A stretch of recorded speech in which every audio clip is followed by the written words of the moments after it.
जेठा जी बहुत बहुत मुबारक आपको, नया शोरूम, बहुत बधाइयाँ, क्या कहेंगे? बस मैं ये दुकान देख के मैंने आसिफ भाई को यही कहा कि ये एक्चुअल दुकान लग रही है। अगर एक जीएसटी नंबर ले लो तो यहीं से धंधा कर सकते हैं। एक्चुअल में फिल्म सिटी में एक दुकान है जहाँ जिसको टीवी, फ्रिज, वॉशिंग मशीन कुछ भी लेना खरीदना है तो यहाँ आ सकता है, यहाँ से ले सकता है। नहीं, वाकई में हमारे जो आर्ट डायरेक्टर है जयंत देशमुख जी, बहुत ही बढ़िया।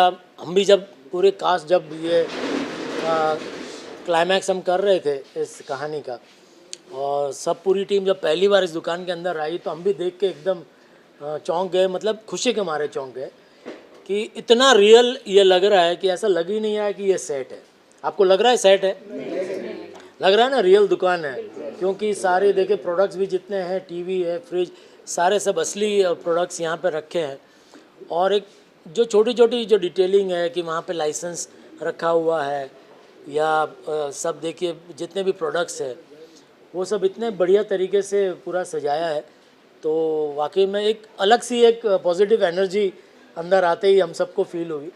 तो वी आर लुकिंग फॉरवर्ड कि अब दुकान के सीन अच्छे से होंगे। मुझे याद है लॉकडाउन के पहले 16 मार्च 2020 मेरा लास्ट डे ऑफ शूट था लॉकडाउन के पहले, और वो दुकान में था 16 मार्च 2020। उसके बाद आज इतने 2 साल के बाद, 2 साल से भी ज़्यादा, अभी ये तो जून चल रहा है, तो अभी बस 2 दिन पहले हम लोग ये दुकान में आए शूटिंग करने। तो बहुत ही मतलब अच्छा भी फील हो रहा था और थोड़ा सा दुख भी हो रहा था क्योंकि घनश्याम भाई नटू काका हमारे साथ नहीं है, तो उनको बहुत मिस कर रहे हैं हम इस दुकान में आके।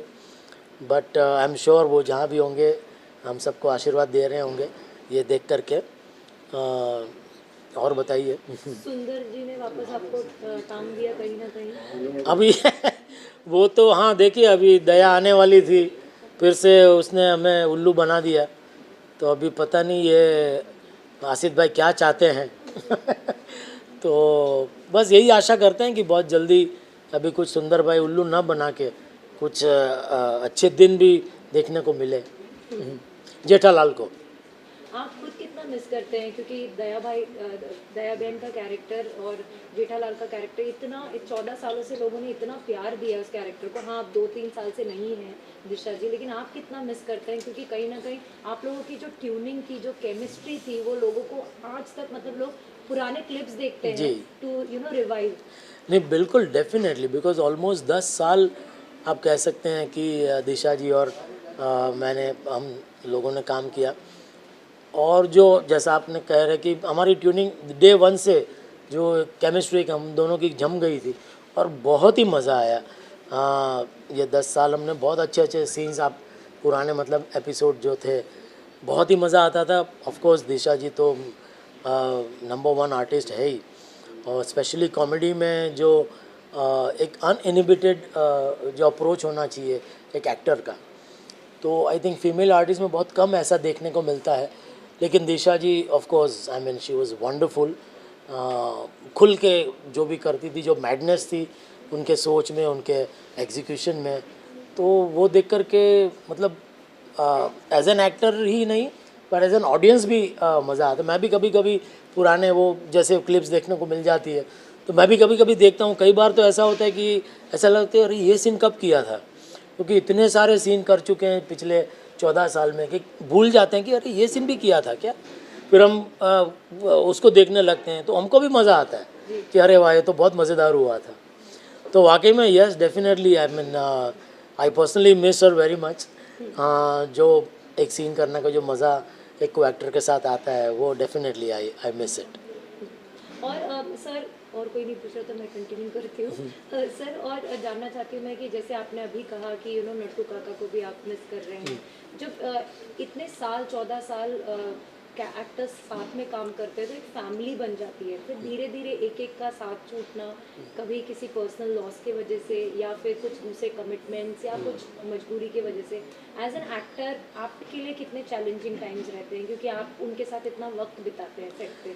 देखिए सिर्फ एक मैं समझता हूँ not only as an actor but as a human being. अभी देखिए हम भी हमारे जीवन में भी हमारे जितने भी रिश्तेदार हैं, हमारे जो करीबी रिश्तेदार हैं, कहीं कभी ना कभी किसी न किसी को तो जाना ही है। ये तो मतलब जो आया है उसे जाना तो है ही, ये तो फैक्ट है। तो फिर भी दुनिया चलती है, लाइफ गोज़ ऑन।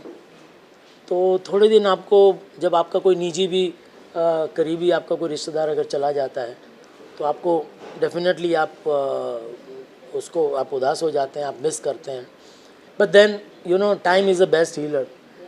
तो उसके अलावा आपके पास और कोई चारा भी नहीं है। तो मुझे लगता है कि वो एक एटीट्यूड है, वो चेंज इज़ इनएविटेबल।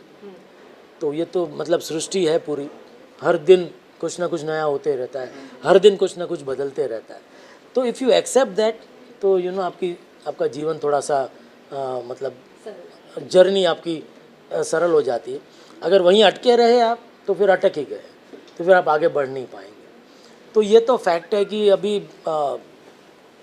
हर बार कोई ना कोई मतलब जैसा मैंने कहा कि बदलाव तो आते रहने वाले जीवन में, तो आप एक्सेप्ट करके आगे बढ़ते रहो। Show must go on. Sir, जैसा कि आपने कहा कि बहुत सारी खबर हो जाती है कि अब आ रही हैं, फिर पता चलता है अब नहीं आ रही हैं। जब आपकी दिशा जी से बात होती है या मुलाकात होती है तो किस बारे में बात होती है और क्या बातें उनकी तरफ से आपको कही गई या उन्होंने कहा आपसे? नहीं, टू बी वेरी फ्रैंक, दिशा जी बहुत ही प्राइवेट पर्सन है। तो अगर मैं आपसे कहूँ कि उनसे जब से वो छोड़ के गई है उसके बाद से कभी फ़ोन पे बात नहीं हो पाई है मेरी। तो जो भी पता चलता है प्रोडक्शन के थ्रू ही पता चलता है कि उनकी क्या बातें चल रही है उनके साथ, और एक उनका एक पर्सनल डिसीजन है, यू नो एक प्रायोरिटी उनकी है फैमिली। तो आई थिंक कहीं ना कहीं हमें भी उसे रिस्पेक्ट करना चाहिए कि 10 साल उन्होंने अपनी ज़िंदगी के इस सीरियल को दिए हैं। अब उनकी प्रायोरिटी कुछ और है, अब उनकी प्रायोरिटी फैमिली है, तो उनको डिस्टर्ब नहीं करना चाहिए। जैसा आफ्टर ऑल वो भी आर्टिस्ट है, कभी ना कभी जब उनको मन होगा तो डेफिनेटली वो वापस आ भी सकते हैं। So never say never. 14 years जी, शो में आपके परम मित्र, जो आपके प्रिय मित्र थे तारक मेहता जी, वो अब शो में नहीं रहेंगे। उनके बिना शूट करना आपके लिए कितना डिफिकल्ट होगा?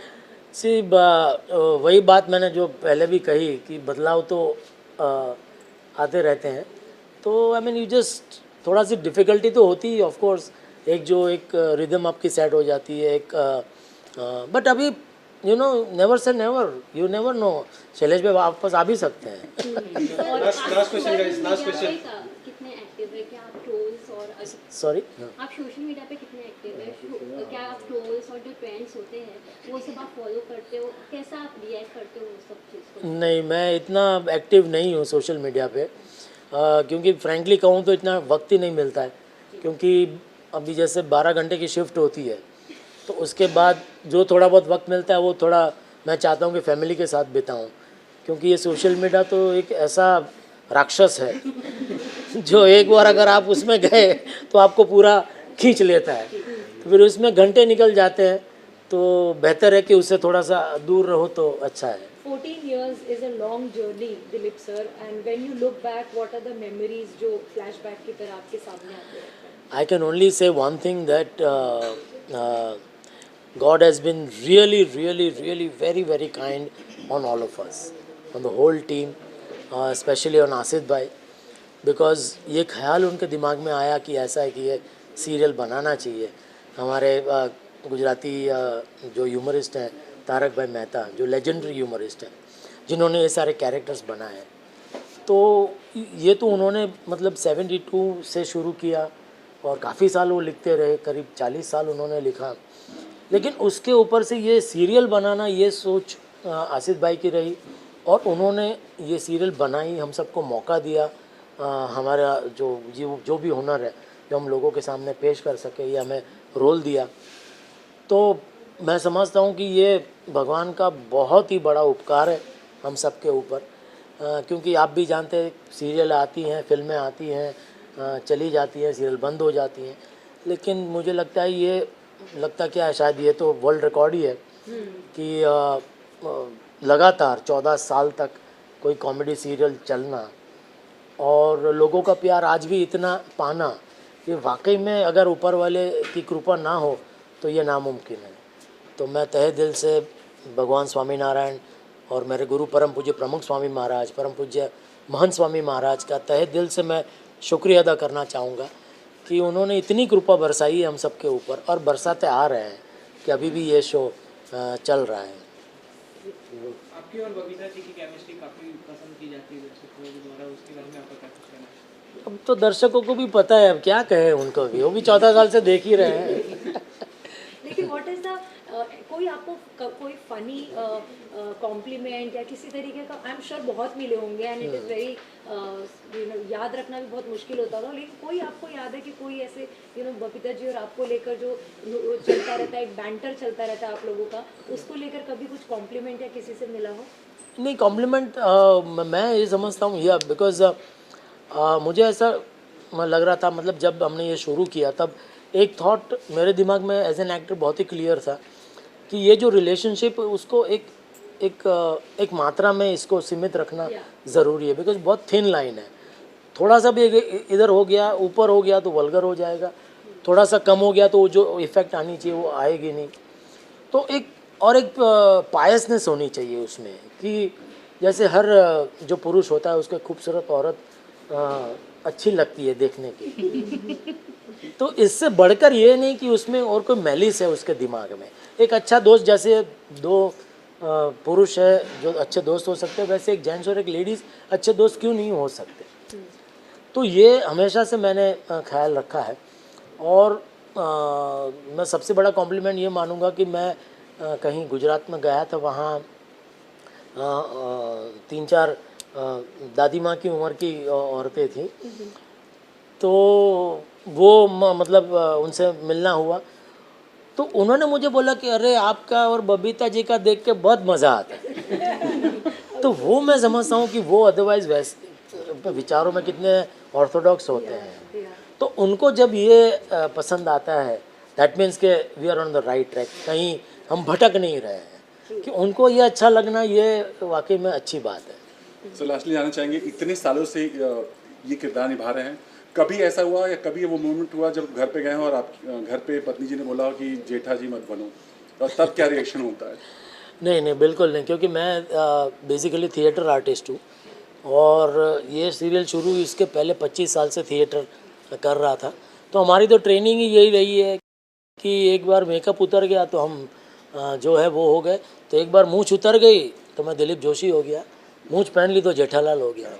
तो वो क्लैरिटी पहले से भगवान की कृपा से है, तो उसमें कोई दिक्कत नहीं है। And how proud as a father you feel, अभी आपकी बेटी की शादी हुई and she set a beautiful example, you know, she did not grey her and you know color her hair, और उन्होंने जो जितने स्टीरियोटाइप होते हैं कि you know लड़की को ऐसे दिखना चाहिए, शादी में वैसे दिखना चाहिए, वो सब तोड़ कर रख दिए। How proud do you feel? या एब्सोल्युटली वेरी प्राउड। एंड मैंने पहले भी मीडिया में हुआ ये सवाल मुझसे पूछा गया, तब मैंने कहा था कि ये एक्चुअली हमारे घर में ये कोई ऐसा ये सवाल ही नहीं था कि अच्छा इसको ऐसा, जिसको जैसे रहना है वो फ्रीडम है, जिसको जो बच्चों को भी, मेरे बच्चों को भी कभी मैंने ये नहीं कहा कि तुमको यही बनना है या ये बनना है। उनको जिस विषय में रुचि है उसमें उन्होंने पढ़ाई की और उसी में आगे वो बढ़े हैं। तो जो सीख मुझे मेरे पेरेंट्स से मिली है वही मैं आगे कैरी फॉरवर्ड कर रहा हूँ। तो yes of course I am very proud as a father that बहुत बच्चे दोनों, मेरा बेटा और बेटी दोनों बहुत सुलझे हुए हैं। तो कोई जैसे कहते हैं कि कोई भ्रम नहीं है दिमाग में, वेरी डाउन टू अर्थ है with good sense of humour, जो बहुत ज़रूरी है। तो या I mean thank you Thank you so much. Thank you.